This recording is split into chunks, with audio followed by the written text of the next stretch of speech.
الحمد لله اللهم صل وسلم على نبينا محمد.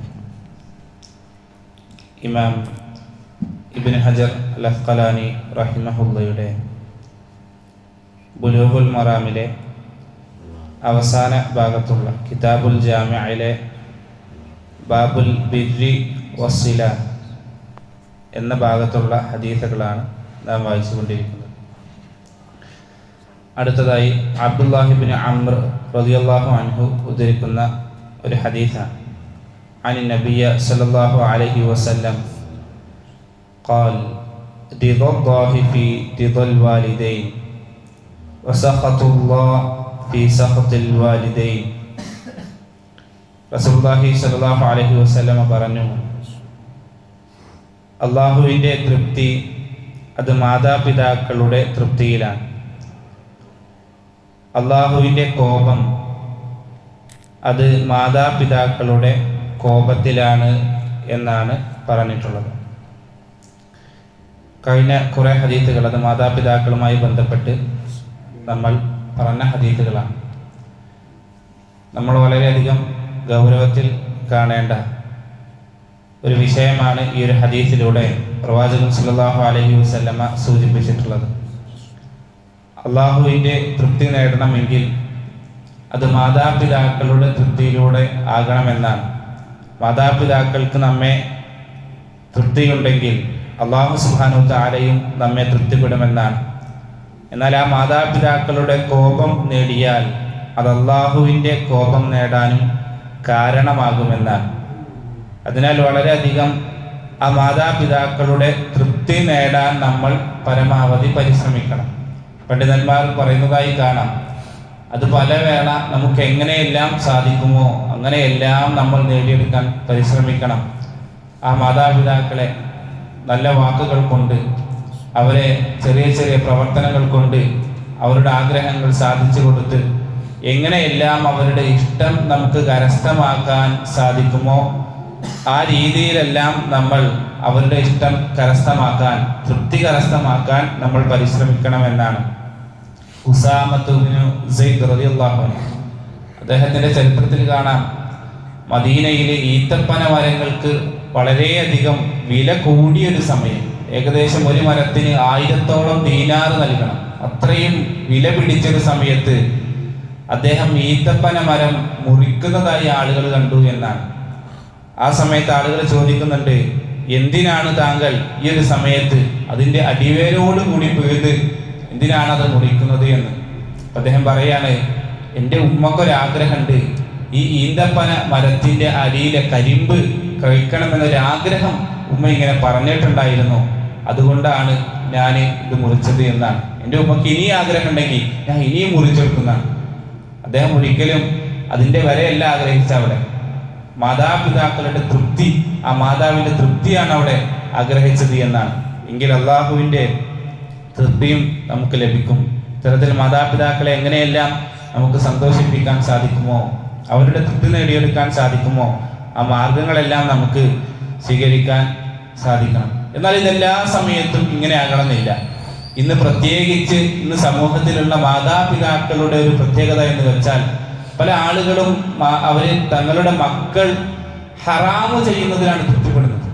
പല ആളുകളും മക്കൾ എന്തെങ്കിലും ഒരു നല്ല കാര്യങ്ങൾ ചെയ്യുന്നതിന് പകരം ഹറാമ് ചെയ്ത്, നാട്ടിലുള്ള ആളുകളൊക്കെ അങ്ങനെയാണ്, അതൊരു ഹറാമാണെങ്കിൽ പോലും എൻ്റെ കുട്ടിയും അങ്ങനെയൊക്കെ ചെയ്യണം എന്ന തരത്തിലേക്ക് മാതാപിതാക്കളുടെ ഒരു മനസ്ഥിതി മാറിയിട്ടുണ്ട്. അത് യഥാർത്ഥത്തിൽ അത് ചെയ്യേണ്ട ആവശ്യമില്ല. അള്ളാഹനെ ധിക്കരിച്ചിട്ട് അള്ളാഹിൻ്റെ ഒരു അടിമയെ അനുസരിക്കുക എന്നുള്ളത് ഒരിക്കലും അത് അനുവദിക്കപ്പെട്ടതല്ല. ചില ആളുകൾ മാതാപിതാക്കളൊക്കെ പറയും, നീ എൻ്റെ വസ്ത്രമൊക്കെ ഒന്ന് അടിയിലേക്ക് ഒന്ന് ഇറക്കിയിട്ട്, നിര്യാണിക്കടയിൽ ഒന്ന് ഇറക്കിയിട്ട്, അതൊക്കെ നാട്ടുകാർ അങ്ങനെയാണ് ഇടുന്നത്, നിന്നെപ്പോലുള്ള കുട്ടികളൊക്കെ അങ്ങനെ ഇടുന്നത്, ഈ ചെറുപ്പത്തിൽ തന്നെ അത്തരം കാര്യങ്ങളൊന്നും ശീലിക്കേണ്ട ആവശ്യമില്ല എന്നൊക്കെ ചില മാതാപിതാക്കൾ പറയും. ആ ഒരു തൃപ്തി, അങ്ങനെ ഹറാമ് ചെയ്തുകൊണ്ട് മാതാപിതാക്കളുടെ തൃപ്തി അത് സ്വീകരിക്കേണ്ട ആവശ്യം ഇല്ല എന്ന് ഇതിൻ്റെ കൂടെ പണ്ഡിതന്മാർ ചേർത്ത് പറഞ്ഞതായി നമുക്ക് കാണാൻ സാധിക്കും.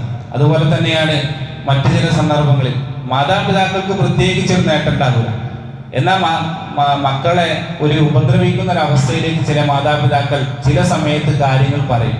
ഉദാഹരണത്തിന് ചില നാടുകളിലൊക്കെ കാണാം, മക്കളെ കൊണ്ട് മാതാപിതാക്കൾ സ്വന്തം ഭാര്യയെ ത്വലാഖ് ചെയ്യിക്കുന്ന ഒരവസ്ഥ.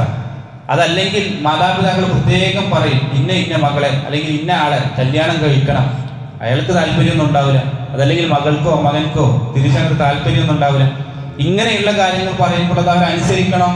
പണ്ഡിതന്മാർ പറയുന്നതായി കാണാം, അത്തരം കാര്യങ്ങളും പ്രത്യേകിച്ച് അവർക്കൊരു നേട്ടം ഒന്നുമില്ലെങ്കിൽ അവരനുസരിക്കേണ്ട ആവശ്യമില്ല.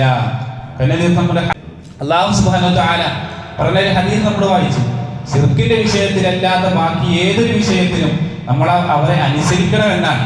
എന്നാൽ അതുപോലെ തന്നെ ഈ ഒരു വിഷയത്തിൽ നമ്മൾ അവർ അനുസരിച്ചിട്ടില്ലെങ്കിലും അത് കുഴപ്പമില്ല എന്ന് പണ്ഡിതന്മാർ സൂചിപ്പിച്ചതായി കാണാം.